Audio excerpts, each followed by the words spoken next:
nag-aalok ang ating Panginoong Diyos ng paglingap sa atin ngayon. Ang sabi niya, hingin ninyo ang lahat ng inyong kailangan sa pamamagitan ng panalangin may pasasalamat. Nariyan siya laging nakahandang umalalay sa atin at nakahandang makinig at ibigay ang pangangailangan natin. Kaya, ano po ang marapat nating gawin? Yayamang alam nating may Diyos tayo na lagi pong nakaalalay sa atin. Pakinggan po ninyo dito sa unang Tesalonica 5:16 hanggang 18. Lagi kayong magalak, laging manalangin, at magpasalamat kayo kahit ano ang mangyari.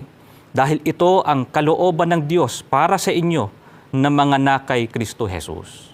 Bagaman maraming mga pagsubok na nagdudulot sa atin ng lungkot at pangamba, subalit huwag nating kalilimutan na napakaraming bagay sa ating buhay ang dapat nating ikagalak. Kaya lagi tayong magpuri at magpasalamat sa ating Panginoong Diyos. Ano man po ang mangyari, ano man po ang ating sitwasyon.